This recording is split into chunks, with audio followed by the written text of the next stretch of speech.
Iya, luar biasa. Semangat Pentakosta ya sudah ditunjukkan oleh anak-anak kita tadi. Nah, Bapak Ibu yang terkasih dalam Tuhan, tidak kalah dengan anak-anak tadi ya. Kita pun tetap semangat Pentakosta. Oke, semangat Pentakosta. Ya, hari ini kita bersuka cita karena hari ini kita bersama-sama merayakan hari yang sangat khusus, sangat spesial ya. Nah, hari Pentakosta memang sudah menjadi hari yang tentunya kita pahami bersama-sama, kita tahu bersama-sama. Dan tiba hari ini kita boleh bersama-sama merayakan itu semua. Bapak Ibu dan saudara-saudara yang terkasih di dalam Tuhan, hari ini bersama dengan hari Pentakosta, hari terakhir, minggu terakhir kita memasuki bulan seni dan budaya ya. Ini sekaligus juga penutupan. Nanti Bapak Ibu dan saudara bisa melihat begitu banyak hal yang bisa kita perhatikan di jemaat kita itu, begitu banyak potensi yang luar biasa yang mungkin tidak kita sadari. Nah, berkaitan dengan itulah maka tema kita hari ini adalah karunia roh dalam keseharian. Maaf, bulan Mei ini saya tampil di bawah ya, karena dengan penampilan yang khusus gitu ya. Dari Mei awal saya di bawah, tentunya yang dipakai oleh saya bisa kelihatan oleh Bapak Ibu, juga tentunya oleh istri saya di rumah gitu ya. Gitu ya, jadi nggak tertutup. Nah, Bapak Ibu saudara yang terkasih dalam Tuhan, mari kita lihat bersama-sama perenungan tema kita hari ini. Karunia roh dalam keseharian. Kita akan melihat bagaimana menerjemahkan karunia roh itu di dalam keseharian kita. Pernah dengar karunia? Kata karunia itu apa? Karunia. Ya? Toko roti. Oh ya udah, saya panggil Opa Haryanto ke depan, biar masuk YouTube juga Pak, sekali-kali Pak. Ini bosnya Karunia. Kurnia sebenarnya, bukan Kurnia. Dan juga Bapak Daniel. Ini juga Kurnia tuh. Iya, Kurnia Indah Motor. Yuk Pak Haryanto sama Pak Daniel boleh maju ke depan. Ayo Pak, sini Pak, sekali-kali Pak masuk YouTube. Jarang sekali Pak Haryanto kelihatan. Ada dua bos Kurnia ya, Pak Haryanto sama ini satu lagi nih Pak Lukas. Ini Pak. Kurnia Pancakumul, ada satu lagi. Iya betul ya, 3 tuh ya. Ya Pak, nggak apa-apa deh, mana Pak Kurnia? Di mana ya? Nggak ada ya? Oh, berarti nggak ada. Nggak apa-apa. Padahal sini biar masuk sini. Nah, kenapa kok bisa menamai itu Kurnia? Sesuatu pemberian yang indah. Jadi Pak Daniel ini punya bengkel motor namanya Kurnia Indah Motor. Ada yang tahu? Enggak. Kalau sama saya. Nah, karena Pak Daniel memahami itu pemberian ya, kurnia atau karunia, tapi akhirnya ya disingkat jadi kurnia lah biar cepat ya. Iya, Pak Haryanto, kenapa kok namanya toko roti Kurnia? Apa ya? Ya itu pemberian dari Tuhan lah. Ya. Sama-sama pemberian dari Tuhan ya. Ya, kedua saudara kita memahami apa yang mereka kerjakan, mereka lakukan di dalam pekerjaan dan profesi masing-masing itu pemberian. Ada nanti kita lihat gitu ya. Apa itu karunia? Gitu ya. Tapi nggak apa-apa, nanti silakan Pak Daniel, Pak Haryanto, terima kasih.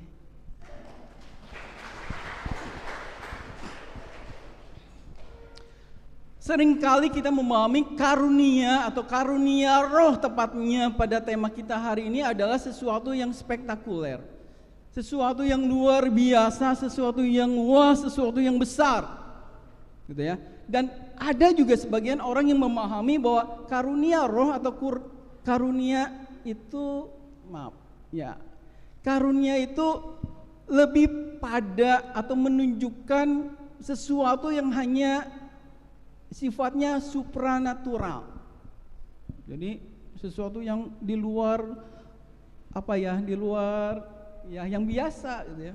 Sesuatu yang supranatural, yang tidak bisa ditangkap oleh pikiran kita, di luar kebiasaan kita, di luar keseharian kita. Dan karunia-karunia itu dipahami hanya diberikan pada orang-orang tertentu saja. Nah, ini beberapa pendapat kalau bicara soal karunia roh gitu ya. Karena karunia itu sendiri adalah segala sesuatu yang diberikan. Betul tadi Pak Daniel, Pak Haryanto mengatakan memahami bahwa karunia itu adalah sesuatu pemberian, suatu anugerah yang diberikan oleh Tuhan kepada kita. Meskipun memang setiap orang punya karunia yang berbeda-beda. Satu sisi Pak Daniel tadi dengan kurnia motornya, karunianya menyembuhkan pasien-pasiennya, mesin gitu ya, motor gitu ya, itu karunia menyembuhkan motor gitu ya. Pak Haryanto karunianya mengolah roti gitu ya, ya gitu dan sebagainya. Setiap orang punya karunia yang berbeda-beda dan itu anugerah. Anugerah itu apa? Anugerah itu adalah sesuatu yang sebetulnya memang tidak layak kita terima. Namun Tuhan memberikannya kepada kita, gitu ya. Beda kalau kita mendapatkan piala, ya. Bedanya apa? Pernah mendapat piala atau piagam atau apapun bentuk penghargaan yang lain. Bedanya apa dengan anugerah? Itu penghargaan, tapi ini anugerah. Anugerah ada sesuatu yang sebetulnya kita tidak layak menerimanya, tapi kita mendapatkan itu. Sedangkan tadi penghargaan berupa piala, sertifikat, terus apa lagi? Macam-macamnya gitu, dan kawan-kawannya itu karena prestasi kita, gitu ya, karena kemampuan kita, dan itu rewardnya yang kita terima wajar, karena aku punya prestasi, karena aku punya kemampuan untuk melakukan itu, sehingga orang menghargai aku, orang memberikan reward pada aku berupa piala. Nah, Bapak Ibu dan saudara-saudara yang terkasih di dalam Tuhan, dan karena anugerah itu diberikan pada kita, maka setiap orang punya. Jadi jangan minder, jangan merasa rendah diri. Aku tidak bisa apa-apa, aku gak mampu apa-apa. Padahal kembali kalau kita memahami anugerah dan karunia itu sendiri, itu sudah Tuhan berikan, sudah ada pada diri kita tanpa kita minta. Tanpa kita minta, Tuhan sudah memberikannya, meskipun memang berbeda satu dengan yang lain. Saya punya kemampuan, saya punya karunia yang A, Bapak Ibu dan saudara-saudara mungkin B, C, D. Berbeda-beda satu dengan yang lainnya. Tapi ketika bicara soal hal yang berbeda itu, karunia yang berbeda-beda itu, kembali kita lihat di dalam bacaan 1 Korintus yang kita baca di dalam bacaan berita anugerah. Itu kalau mau kita lihat ternyata karunia yang ada di dalam keseharian kok. Bukan hal yang spektakuler, bukan hal yang di luar nalar kita. Ada yang masih ingat karunia apa saja yang diberikan atau yang dicatat oleh 1 Korintus?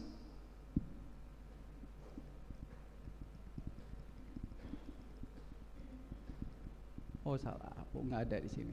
Ada yang masih ingat?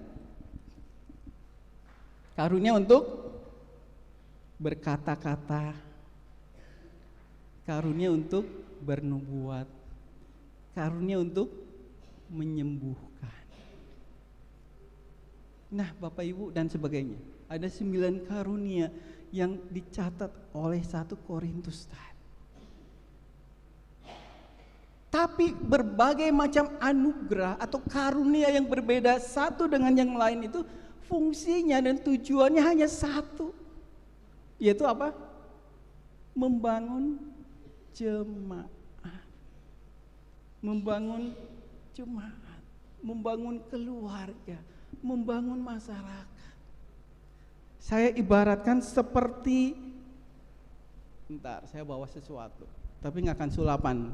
Waktunya mepet.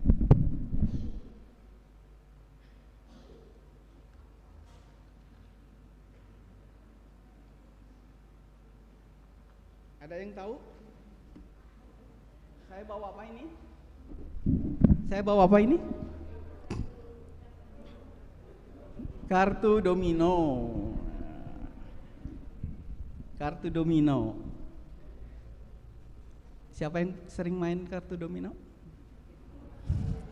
Nggak ada yang ngaku di sini. Nggak apa-apa sebetulnya main kartu domino gitu ya. Saya juga senang main ini kalau waktu luang.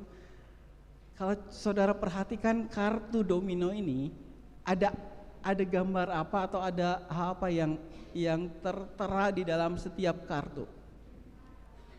Lingkaran, ya ada lingkaran. Apalagi titik-titik gitu ya. Ada titik-titiknya, ada yang 1, ada yang 4, ada yang 3, ada yang 2. Saya mengibaratkan kartu domino itu seperti kita. Ada yang seperti ini, ya. Ada yang seperti ini, gitu. Ada yang 1, ada yang 6, ada yang 4, ada yang 3, ada yang 2, dan seterusnya. Berbeda-beda. Tapi ada dalam satu tumpukan kartu domino yang lengkap. Jumlahnya berapa? 1 pak kartu. Wah, berarti saya masih menang 28 kartu. Berarti betul Bapak Ibu nggak pernah main kartu ini karena nggak tahu gitu ya. 28 kartu ini kalau kurang, kalau tidak ada satu yang ya 1 pak itu nggak bisa dimainin,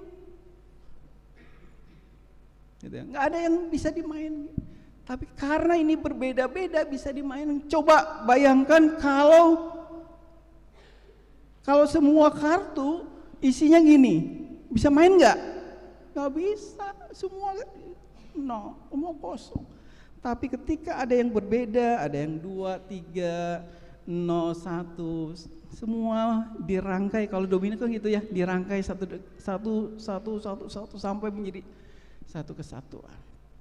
Itu saya melihat itulah karunia yang Tuhan berikan kepada jemaat Tuhan. Fungsinya untuk membangun jemaat, untuk membangun keluarga, untuk membangun masyarakat. Dan karunia yang berbeda-beda itulah saya terjemahkan dengan satu kata.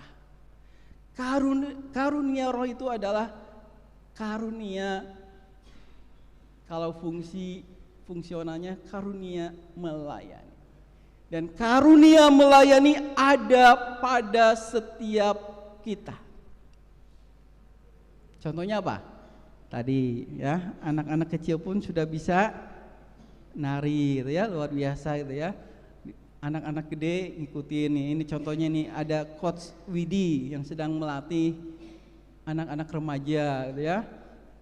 Ada yang pintar sound system gitu ya, ada yang pintar multimedia, ada yang pintar nyanyi, ada yang pintar organis, ada yang pintar dekor gitu ya, ada yang pintar macam-macam. Ini salah satu bentuknya. Masih banyak yang lain. Toh itu dirangkai satu menjadi sebuah lingkup pelayanan yang dihidupkan di jemaat, di gereja. Dan bukan hanya di gereja, saya yakin di masyarakat juga sama. Di Di keluarga juga sama. Setiap orang yang punya potensi yang berbeda-beda itu membangun sebuah keluarga. Satu dengan yang lain saling melengkapi. Suami melengkapi istrinya, istri melengkapi istrinya, suaminya, orang tua melengkapi anak-anaknya, anak-anaknya juga melengkapi orang tuanya, dan seterusnya. Termasuk di lingkungan masyarakat, gitu ya. Kalau saudara aktif di lingkungan masyarakat, sama seperti gereja, dengan berbagai potensi, berbagai karunia, berbagai kemampuan, bisa membangun sebuah masyarakat yang begitu luar biasa. Dan itulah karunia roh di dalam keseharian. Karunia itu sesuatu yang diwujudkan. Karunia itu sesuatu yang diejawantahkan, yang dialami secara real, secara nyata. Bukan maya. Bukan maya ya, ada Bu Maya di sini gitu ya. Bu Maya. Nah, real banget gitu ya. Tapi Maya yang ini kelihatan kok ya Bu Maya ya. Nah, sesuatu yang betul-betul kita alami. Nah, Bapak Ibu, saudara-saudara, itulah yang digunakan untuk mewujudkan gereja Tuhan, keluarga, masyarakat. Dan Pentakosta diperingati sebagai hari turunnya Roh Kudus dan sekaligus juga sebagai hari apa anak-anak? Apa? Hari penutupan bulan keluarga. Bulan seni budaya. Enggak, kalau penutupan bulan seni budaya kan di sini sebagai hari lahirnya gereja. Wah, harus katekisasi lagi nih kayaknya. Pentakosta selain diperingati sebagai hari turunnya Roh Kudus, juga menjadi momen kita bersama-sama memperingati lahirnya gereja. Peristiwa itulah, karena peristiwa itulah kita ada. Gereja-gereja ada, bertumbuh, berkembang terus, bergulir terus. Dan inilah tugas kita bersama-sama, bagaimana menghidupi gereja Tuhan, mengembangkan gereja Tuhan, menumbuhkan gereja Tuhan dengan semangat yang satu, yaitu roh itu sendiri. Karunia berbeda-beda, tapi disatukan dengan roh yang sama. Jadi jangan pernah minder, jangan pernah kurang percaya diri, gitu ya. Jangan pernah rendah diri, aku nggak bisa apa-apa, aku nggak punya apa-apa. Apalagi ketika diminta oleh gereja, yuk kamu ambil bagian, oh enggak, jangan, aku nggak bisa apa-apa, gitu ya. Tapi tunjukkan sebagai gereja Tuhan, aku siap, aku ambil bagian, aku siap, aku berkarya. Aku siap menerima panggilan Tuhan untuk mengerjakan panggilan itu, untuk mengerjakan pelayanan itu. Karena Tuhan sudah memberikan itu kepada diriku. Tadi kita lihat ya, ada yang pintar buat kue, akhirnya nanti ada yang pintar masak, aku jadi seksi konsumsi. Biasanya kan gitu loh.